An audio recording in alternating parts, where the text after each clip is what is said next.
ಅಧ್ಯಕ್ಷರಾದಂಥ ಶ್ರೀ ವಿಜೇಂದ್ರ ಅವರು ವಿಧಾನ ಪರಿಷತ್ತಿನ ಚುನಾವಣೆ ಸಂದರ್ಭದಲ್ಲಿ ಅಡ್ಡ ಮತದಾನ ಆಗಿರುವ ಕುರಿತಾಗಿ ಆಂತರಿಕ ಸತ್ಯಶೋಧನೆ ಮಾಡಲಿಕ್ಕೆ ಅಂತೇಳಿ ನನ್ನನ್ನು ಒಳಗೊಂಡಂತೆ ನಮ್ಮ ಬಿಜೆಪಿಯ ರಾಜ್ಯ ಉಪಾಧ್ಯಕ್ಷರಾದಂಥ ಎನ್ ಮಹೇಶ್ ಅವರು, ಹಿಂದೆ ನಿಕಟಪೂರ್ವ ಪ್ರಧಾನ ಕಾರ್ಯದರ್ಶಿಗಳು, ಈಗ ಶಾಸಕರಾಗಿರ್ತಕ್ಕಂಥ ಮಹೇಶ್ ತೆಂಗಿನಕಾಯಿ ಅವರ 3 ಜನರ ಸಮಿತಿಯನ್ನು ಮಾಡಿದ್ರು.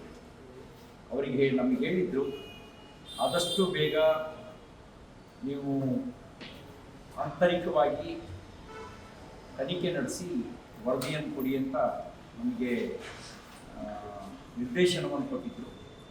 ಅದರಂತೆ ನಾವು ಆಂತರಿಕ ತನಿಖೆಯನ್ನು 4 ದಿನದ ಒಳಗೆ ನಡೆಸಿ ಮೂವರು ಕುಳಿತು ಪರಸ್ಪರ ಚರ್ಚೆ ಮಾಡಿ ಮೂವರಿಗೂ ಸಹಮತವಾಗಿರ್ತಕ್ಕಂಥ ಅಂಶಗಳನ್ನಷ್ಟೇ ವರದಿಯಲ್ಲಿ ಉಲ್ಲೇಖ ಮಾಡಿ ನಾವು ವರದಿಯನ್ನು ಇವತ್ತು ರಾಜ್ಯಾಧ್ಯಕ್ಷರಿಗೆ ತಲುಪಿಸೋ ಕೆಲಸ ಮಾಡಿದ್ದೇವೆ.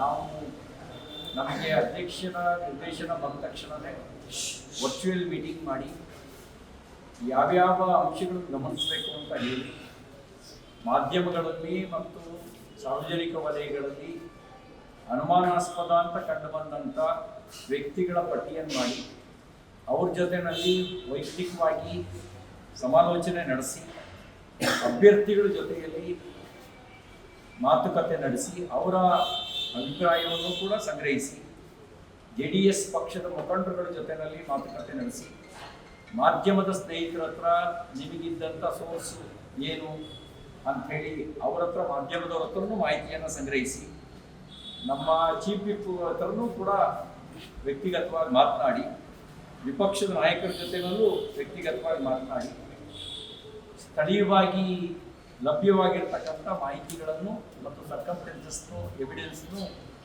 ಪರಿಗಣಿಸಿ ನಾವು ವರದಿಯನ್ನು ಸಿದ್ಧ ಮಾಡಿ ರಾಜ್ಯಾಧ್ಯಕ್ಷರಿಗೆ ಕೊಟ್ಟಿದ್ದೇವೆ. ಇದು ಆಂತರಿಕ ತನಿಖೆ ಆಗಿರೋದ್ರಿಂದ ಆಂತರಿಕ ತನಿಖೆಯನ್ನು ನಡೆಸಿ ನಮ್ಮ ರಾಜ್ಯಾಧ್ಯಕ್ಷರಿಗೆ ತಲುಪಿಸಿದ್ದೇವೆ.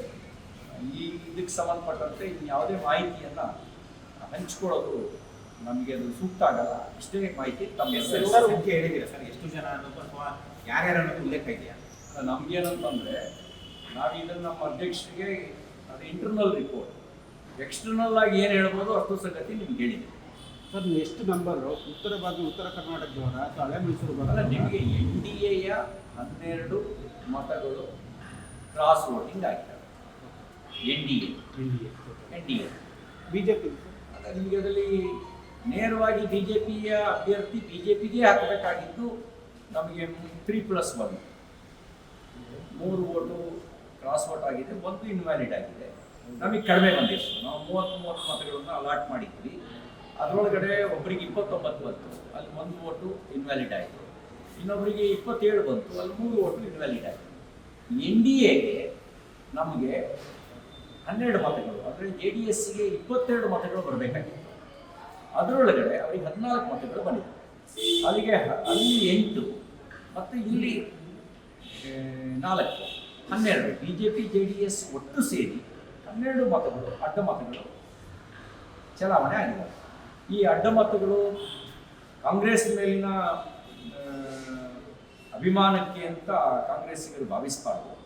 ಅವರು ಅನೈತಿಕ ಮಾರ್ಗದಿಂದ ಈ ಕ್ರಾಸ್ ವೋಟಿಂಗ್ ಮಾಡಿಸಿದ್ದಾರೆ. ಈಗ ಅವರಿಗೆ ಒಂದು ಮಾತನ್ನು ಹೇಳಕ್ಕೆ ಬಯಸ್ತೇನೆ, ಬೇರೆ ರಾಜ್ಯಗಳಲ್ಲಿ ಕ್ರಾಸ್ ವೋಟಿಂಗ್ ಆದಾಗ ನೀವು ಉಪದೇಶ ಮಾಡ್ತಿದ್ರಿ, ಇದು ಪ್ರಜಾಪ್ರಭುತ್ವದ ಮೌಲ್ಯಕ್ಕೆ ವಿರುದ್ಧ ಅಂತ ಹೇಳ್ತಾ ಇದ್ರಿ. ನೀವು ಕೂಡ ಪ್ರಜಾಪ್ರಭುತ್ವವನ್ನು ಕ್ರಾಸ್ ವೋಟಿಂಗ್ ಮೂಲಕ ಅಪಮೌಲ್ಯಗೊಳಿಸಿದಿರಿ. ನಿಮಗೆ ಬೇರೊಂದು ರಾಜ್ಯಗಳಲ್ಲಿ ಅಥವಾ ಬೇರೆ ಚುನಾವಣೆಗಳಲ್ಲಿ ಕ್ರಾಸ್ ವೋಟಿಂಗ್ ಆದರೆ ಅದನ್ನು ಪ್ರಶ್ನಿಸ್ತಕ್ಕಂಥ ಯಾವುದೇ ನೈತಿಕತೆ ನಿಮ್ಗೆ ಇಲ್ಲ ಅಂತ ಅಷ್ಟೇ ಮಾತನ್ನು ಹೇಳಿಕ್ಕೆ ಬಯಸ್ತೇನೆ. ಇನ್ನು ಆಂತರಿಕ ಸಮೀಕ್ಷೆ ಎಲ್ಲಿ ನಾವು ಎಚ್ಚರಿಕೆ ವಹಿಸಬೇಕಾಗಿತ್ತು, ಎಲ್ಲಿ ಎಚ್ಚರಿಕೆ ವಹಿಸಿದ್ದೇವೆ, ಎಲ್ಲಿ ಎಚ್ಚರಿಕೆ ವಹಿಸಿಲ್ಲ ಅನ್ನೋದಕ್ಕೆ ಸಂಬಂಧಪಟ್ಟನ್ನು ಕೂಡ ನಾವು ನಮ್ಮ ಇದರೊಳಗೆ ಆಂತರಿಕ ತನಿಖೆ ಒಳಗಡೆ ವರದಿಯನ್ನು ತಯಾರು ಮಾಡಿ ಅಧ್ಯಕ್ಷ ಪೂರ್ಣ ವರದಿ ಯಾವಾಗ ಸರ್? ಕಂಪ್ಲೀಟ್ ಅಂತಿಮ ವರದಿ ಯಾವಾಗ ಸರ್? ಇದೇನ್ರಿ ಸರ್ ಅದು ಇದು ಇಂಟ್ರಿಮ್ ಮಧ್ಯಂತರ ವರದಿನ ಅಥವಾ ಪೂರ್ಣ ಪ್ರಮಾಣ ವರದಿನ? ಏನಂದರೆ ಇನ್ನು ಉಳಿದಿದ್ದನ್ನು